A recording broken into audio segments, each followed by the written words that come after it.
Hola, ¿qué tal? Los saludo con muchísimo gusto. Yo soy Ethel Soriano. Gracias, como siempre, ¿qué les puedo decir? Por seguirme, por acompañarme, por guiarme, por darme también los temas que quieren que tratemos, por ser parte de esta gran comunidad que cuida su salud y que nos ayudamos todos a tomar mejores decisiones. Así que muchas gracias. Hoy tengo el gusto de tener a un querido amigo, además un gran profesional, el doctor Gualberto Mateos. Él es gastrocirujano y endoscopista del Hospital Ángeles del Pedregal, de un tema súper común, que es la enfermedad por reflujo, querido Gual. Mucha gente se acostumbra a tener reflujo. Pues echa sus antiácidas porque son de venta libre.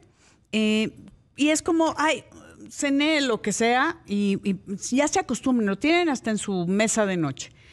Y es algo que puede estar ocasionando serios problemas si no lo tratas. Todo el mundo, y creo que lo aprendí de ti hace muchos años ya, podemos tener un episodio de reflujo. Si cené unas enchiladas de mole y me dormí, me acosté, acabo con las enchiladas de corbata. Pero cuando ya hay una cuestión que es crónica, que se repite y ya tengo que tener mis antiácidos en la bolsa o en la mesa de noche o siempre en el coche, ya se vuelve un problema. Así es, Ethel. Es un gusto siempre estar aquí contigo y con tu auditorio. Y como dices, la enfermedad por reflujo, de la que ya hemos hablado y siempre es importante volver a tomar el tema, sí. Es una enfermedad muy frecuente. Es de las enfermedades que tiene el aparato digestivo la mayor prevalencia, o es la que mayor la gente la padece de cuestiones digestivas. Y es una enfermedad que obviamente es como de este último siglo, sobre todo porque se incrementa, sobre todo por nuestros hábitos alimenticios, se incrementa por la obesidad, por el sobrepeso, y hay ciertos factores que hemos ido modificando que hace que esta enfermedad cada vez sea mucho más presente. Uh-huh. Como tú dices, es importante reconocer que todos, como mencionaste, en algún momento podemos llegar a tener este reflujo, pero este reflujo que es esporádico, que no nos da molestias, que puede ser 2-3 veces al año, podríamos considerarlo normal. Pero como bien lo mencionaste, es aquellos pacientes que presentan síntomas frecuentes, recurrentes, que tienen la necesidad ya por lo menos a la semana, cada 15 días, de tener que tomar algo o modificar su estilo de vida, lo que comen, cómo se acuestan, y que obviamente esto les afecta su calidad de vida, pues es muy probable que estos pacientes estén cursando con enfermedad por reflujo. Así. ¿Y qué causa la enfermedad por reflujo? Algo que no está funcionando bien, esta valvulita, puedo decirlo así. La enfermedad por reflujo tiene hoy sabemos varias causas etiológicas. Lo podemos dividir en cuestiones sobre todo de alteración en el esófago, alteración en la unión esófago-gástrica, alteraciones del estómago. Pero lo más común y lo más frecuente es que tengamos alteraciones, y para que nos entienda el auditorio, exactamente en donde se une el esófago y el estómago, tenemos un esfínter. Como una valvulita. Una válvula, una tapa. Una tapita que se abre y se cierra. Que esa tapita tiene cierta función en cuanto a permitirnos dejar comer, pasar los alimentos, la saliva, pero que esta válvula o esfínter debe tener la función de poder cerrar e impedir que lo que tengamos en el estómago se esté regresando con frecuencia o que se quede permanente abierta y nos cause síntomas. Otra alteración frecuente es que a veces algunos pacientes puedan tener que esta unión esófago-estómago, que debe estar dentro del abdomen, esta unión se haya movido, se haya deslizado hacia el tórax. Y el que se deslice o se mueva esta unión hacia el tórax, algunos o muchos pacientes que padecen enfermedad por reflujo pueden presentar una hernia hiatal, que ese es el nombre de que se suba la unión esófago-gástrica, y obviamente puede ser causa. Esto tampoco implica que quien tenga una hernia hiatal a fuerzas tenga enfermedad por reflujo, y quien tenga una hernia hiatal tenga que someterse a un procedimiento quirúrgico, porque muchas veces mucha gente se puede aprovechar de decir, oye, tienes una hernia hiatal, te tienes que operar, y no, en la mayoría de los casos, como iremos hablando, pues habrá que saber cuáles son los síntomas, habrá que hacer pruebas diagnósticas que nos aseguren cuál realmente es el diagnóstico y cuál va a ser el tratamiento que más va a beneficiar al paciente. Que no siempre, no siempre es quirúrgico.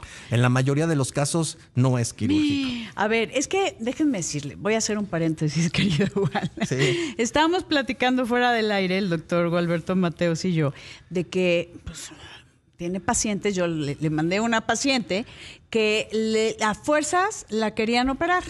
a fuerzas. Y obviamente al revisarla no era candidata a cirugía. Entonces yo sí les pido que cuando escuchen una hernia y tal, pues mejor busquen una segunda opinión, vean qué tan, que el grado y no se espanten porque hay de doctores a doctores, ¿no? Y hay técnicas y técnicas. O otro que casi me muero cuando me dices que quería hacer una endoscopía sin sedación, que porque tiene la experiencia y quien seda es que son inexpertos. Imagínense nada más eso, ¿no? O sea, es absurdo. Así es. O sea, sí. Algo importante, sobre todo para la gente, pueda reconocer si realmente tiene o no problemas. Sí. Y como dijimos, estos síntomas deben presentarse con frecuencia que estén afectando su calidad de vida. Te hablamos de síntomas típicos que hasta tú o alguien puede decir tienes reflujo. Estos síntomas típicos que la mayoría de la gente tiene, obviamente lo que conoce la gente como agruras, que es la sensación de ardor o quemadura retroesternal por atrás de las costillas, el que los pacientes lleguen a sentir el que se les está regresando o se les está subiendo el contenido del estómago, ya sean líquidos o alimentos, y algunos de estos pacientes pueden tener dolor o malestar a nivel del tórax como dolor torácico, y si está a veces lastimado el esófago y el paso de los alimentos o de los líquidos les puede causar algo de malestar o dolor que es disfagia. Okay. Es importante que aunque la mayoría de la gente tiene estos síntomas típicos, hay un grupo de pacientes que tiene síntomas fuera del aparato digestivo y que a veces no saben o no reconocen que pueda ser por reflujo, y muchos de estos pacientes de inicio van al otorrino, al cardiólogo, al neumólogo, al alergólogo, por síntomas como pueden ser tos, ronquera, disfonía, garraspeo, dolor torácico, taquicardia, palpitaciones, rinitis, sinusitis, asma, a veces hasta bronquitis. Pero la parte importante entre los especialistas es poder saber si esto es una causa pulmonar, en la esofaringia, o realmente el reflujo es el que está involucrado. Síntomas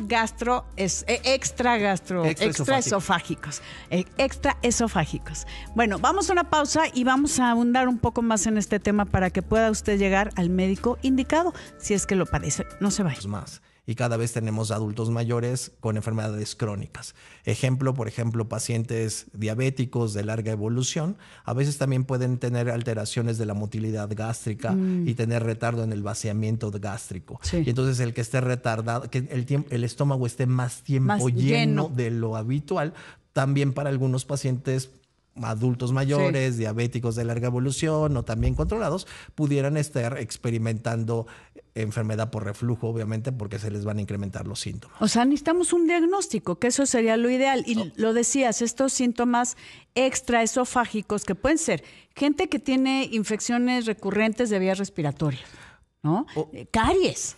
Así es. O sea, todas esas cosas. Hoy hay consensos mundiales de manejo de enfermedad por reflujo y su diagnóstico. Antes posiblemente podíamos hacer sobre todo prueba terapéutica en decir, tienes síntomas de enfermedad por reflujo, te voy a dar un tratamiento y veamos si tus síntomas mejoran. Okay. Hoy algunos de estas guías dicen que es mucho mejor no perder ese tiempo en si vas a responder o no al tratamiento, y en algunos casos, y dependiendo de la intensidad de los síntomas, posiblemente empezar con una endoscopía. Uno que busca en una endoscopia, o sea, ¿por qué te solicitan una endoscopia? Pues en Helicobacter, yo qué sé. La parte más importante, sobre todo relacionado a reflujo, es valorar precisamente si uno tiene la sospecha y puede ver que esta valvulita se ve abierta. Tiene la sospecha y tendrás que hacer otro estudio que es una manometría, pero puedes valorar si el paciente tiene o no lastimado el esófago, si esas erosiones del esófago, qué grado tienen, o sea, porque tenemos de la A a la D si es que está lastimado. Hay una cosa que se llama Barrett, ¿no? El esófago de Barrett, que también es importante mencionar. Y es importante lo que mencionas. Entonces, si tiene esofagitis, ¿qué grado de esofagitis? Inflamación. Si tiene, como tú acabas de decir, un cambio en las células del esófago a consecuencia de reflujo crónico, sobre todo en un fenotipo específico de pacientes, porque no todo mundo va a tener Barrett, a pesar de tener reflujo. Barrett es que cambian las células. Es una transformación del tejido de las células celular del esófago que tratan de modificar su forma para defenderse de la agresión del ácido o de lo que está refluyendo. Pero no toda la gente que tiene reflujo, ni aunque esté lastimada, va a desarrollar Barrett. Solamente aproximadamente el 5 o 6% de toda la gente que tiene enfermedad por reflujo como tal diagnosticada va a tener esófago de Barrett. Eso significa que casi el 95% de la gente que lo tiene no va a desarrollar esófago de Ándale, Barrett. Y eso es importante porque tú dijiste, a veces se aprovechan de decir, le va a dar cáncer o le va a dar esófago de Barrett o va a desarrollar cáncer de esófago y necesita operarse o necesita hacer te espantas, tal cosa. acabas pues si no tienes muy asustado. el conocimiento y obviamente la asesoría o una segunda opinión, pues obviamente pues puedes caer en esas manos. Entonces, buscas si el paciente, como dije, tiene erosiones, si pudiera tener esófago de Barrett. Es importante que el paciente que se va a hacer una endoscopía, sobre todo de primera vez en el diagnóstico, por lo menos sí suspenda todo tratamiento antiácido 2 semanas antes de hacerse el estudio. ¿Por qué? Porque si tú estás tomando cualquier antiácido de los conocidos como los soles o los pick-ups o geles o todo lo que acaba, todo eso, obviamente tú estás modificando un poco que lo que pudiéramos llegar a ver que esté lastimado no esté tan lastimado porque tú mismo estás tomando algo que lo evita los síntomas y que lo puede ocultar. Entonces, lo importante es mínimo 2 semanas sin tratamiento para poderlo evaluar. A ver, paréntesis. La endoscopía es un estudio bastante, obviamente, en manos de expertos. No duele ni sientes nada. Yo ya me la hice contigo y está espectacular. O sea, la verdad es que ni te enteras. O sea, tú te sedan y ni te enteras y sacas biopsia, revisas todo el paso, ¿no? Así es. Es un estudio muy sencillo de entrada por salida. En general nomás requiere 8 horas de ayuno mínimo para poderla realizar. En tiempo aproximado de una endoscopía, tiempo promedio, ponle que sean como unos 15 minutos. De ahí un paciente se recupera y puede regresar a hacer su vida normal. Y lo indicado, lo racional es que el paciente debe estar sedado para evitar que nosotros lo estemos incomodando, molestando y que el mismo paciente, pues obviamente en lugar de tener una experiencia agradable como tú acabas de mencionar, pues sea una agradable, una sensación que nunca en la vida se quiera repetir un estudio por lo que vivió en ese procedimiento. Es que imagínense meter un tubo por la garganta sin estar sedado, es ridículo y está contraindicado, o sea, son las guías. Pues a veces no tan indicado, pero por ejemplo yo te diré que en algunas instituciones del sector salud por tiempo o por falta de personal o por falta de espacios, en muchos lugares se siguen haciendo las endoscopías sin sedación y solamente con un poquito de anestesia oral, pero siempre que podamos contar con un anestesiólogo que nos brinde una sedación, pues el paciente vamos a hacerle un estudio en el cual el paciente se va a sentir cómodo, a gusto y no va a ser una mala experiencia. Ahora, si tú en una endoscopía encuentras, ya tenemos por guía ciertos hallazgos que están un grado de esofagitis B, C o D, esófago de Barrett, que está cerrada esa unión esófago-gástrica, pueden ser ya al día de hoy datos concluyentes de que ese paciente tiene enfermedad por reflujo. Pero hay un grupo de pacientes que pueden tener síntomas, molestias y que la endoscopía podemos decirte que es normal. Y entonces, ¿qué hacer en esos casos? O sea, ¿le crees al paciente o no le crees? Y la parte importante es que si hay un grupo de pacientes que por alguna razón no muestran esofagitis. O sea, inflamación del esófago. O que se vea lastimado el esófago, pero que sí tienen enfermedad por reflujo. Entonces, en estos pacientes con síntomas, pero que la endoscopía no es concluyente, tal vez al día de hoy el estudio que nos puede dar esa confirmación es hacerles una pHimetría por impedancia. Y esa pHimetría es un estudio, es específico para este grupo de pacientes en donde tienen síntomas, la endoscopía no es concluyente, y entonces es una sondita que se les coloca a los pacientes, se van a su casa por 24 horas y esa sonda nos va a decir en 24 horas cuántos episodios de tu reflujo tuviste, hasta dónde subió el reflujo, qué tipo de reflujo tuviste, pero algo importante sobre todo para determinar qué paciente tiene o no reflujo, tú le puedas marcar como a tu celular cuando tienes molestias.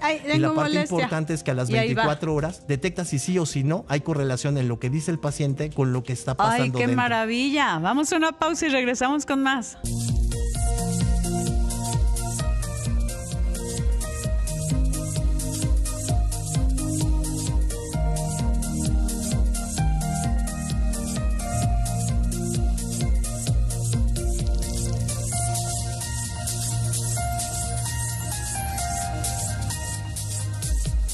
Estoy platicando con el doctor Gualberto Mateo sobre enfermedad por reflujo. Me encanta que estemos hablando de este tema, Gual, porque sí creo que es importantísimo que la gente sepa que hay tratamientos, que no siempre es cirugía, que puede pedir una segunda opinión, que se puede hacer una endoscopía y que es con sedación si tienen los recursos, no es la salud pública, y que es una experiencia, bueno, ni te enteras, ¿no? Entonces, como acabas de mencionar, si un paciente que tiene síntomas acude, lo valoramos, consideramos que hay que hacer algún estudio, empezamos con una endoscopía o hacemos una pHimetría por impedancia y al final tenemos que sí, este paciente tiene enfermedad por reflujo, este paciente va a haber que darle tratamiento. Y el tratamiento empieza desde medidas, como mencionaste al principio, higiénico-dietéticas. Tratar de bajar el cigarro, disminuir el consumo de alcohol, el peso. tratar de bajar de peso, comer menos abundante, hacer comidas fraccionadas, no cenar e irte a dormir de manera inmediata, pues son algunas de las medidas generales con las cuales empezamos. Un grupo de pacientes tendrá, como tú también mencionaste, síntomas ocasionales. Sí. Y entonces a esos pacientes les decimos, bueno, cuida tu alimentación y si en caso de que tienes síntomas, te vas a tomar este medicamento de manera ocasional y le decimos como a libre demanda. Sí. Habrá un grupo de pacientes que sí requieran cuidar diario su alimentación y tener que tomar algún medicamento para el control de sus síntomas. Entonces, estos pacientes que tienen control de sus síntomas, se sienten bien cuidando su alimentación y que están bajo tratamiento médico, podrán optar seguir así toda su vida. O sea, porque tampoco, obviamente tenemos un riesgo y un beneficio con todos los medicamentos, ¿no? Obviamente los medicamentos a largo plazo pueden tener algunos problemas, pero en el caso de que tener diagnosticada enfermedad por reflujo como tal, el beneficio va a ser mucho mayor que el riesgo. Pero estás diciendo ya con un diagnóstico, Ya con el que eso diagnóstico. es bien importante. Y entonces esos pacientes podrán optar por seguir con su tratamiento médico y a lo mejor estar repitiendo una endoscopía cada determinado tiempo, como cada 3, cada 5 años, para seguir viendo que estén bien controlados de manera adecuada, que no haya ahí algo que nos indique que tenemos que cambiar de tratamiento o hacer algo extra. Ya. En pacientes jóvenes con expectativa larga de vida, que tienen síntomas severos, o sea, que en la noche a veces se están ahogando, que tienen que dormir sentados, que dependen de la medicina al 100% y que digo expectativa larga y que tienen que tener pues un gasto importante mensual de medicamento. En pacientes bien estudiados, bien diagnosticados, un grupo de estos pacientes sí pudieran ser candidatos a un procedimiento quirúrgico como es una funduplicatura, que es hacer un nuevo mecanismo de válvula con el estómago, colocar el estómago en su lugar en el caso de que haya una hernia y obviamente pues esto va a beneficiar a ese grupo en específico de pacientes a poder dejar de tomar la medicina y poder tener pues obviamente una vida más normal pudiendo hacer sin cosas medicamento que no podían hacer, obviamente sin medicina. Pero todo esto es a través de un especialista que te ve si eres candidato o no. O sea, y ve en qué estadio está tu reflujo, si es algo temporal, si es algo que ya está afectando tu calidad de vida y por eso es importante acudir con alguien como Gualberto Mateos. La verdad, y la parte importante, bueno, no más soy yo, hay muchos amigos míos que son expertos. Hay extraordinarios. Y yo creo que hoy gastos. también digamos que también tenemos una gama de medicamentos que van desde los más sencillos hasta los más nuevos y los más picudos. Y obviamente también habrá que valorar cuál es el tratamiento idóneo para ti, porque el ácido por alguna razón está en el estómago. El ácido nos va a ayudar a digerir lo que comemos y nos va a hacer un mecanismo también de barrera que impide que ciertas bacterias que entran por la boca pasen al intestino y obviamente se mueren. Entonces, si disminuimos el ácido, el disminuir ese ácido debe tener un beneficio contra un riesgo contra estos pacientes que tienen reflujo. Entonces, a veces el darles también una medicación adecuada. No es mi tío me dijo, mi primo, mi mamá me dijo que tómate tal prazol o que tómate tal cosa, porque puede ser que la dosis o el medicamento que están escogiendo no sea el adecuado o el que mejor les va a dar un rendimiento en cuanto al control de sus síntomas. Que eso es importantísimo, por eso hay que tener un diagnóstico. ¿Y dónde te encontramos, querido Gual? ¿Tus redes? Bueno, pues yo estoy en el Hospital Ángeles del Pedregal, como mencionaste al principio, en la Torre de Especialidades. Y el teléfono del consultorio 55 51 35 45 77. Busca al doctor Gualberto Mateos. Gracias.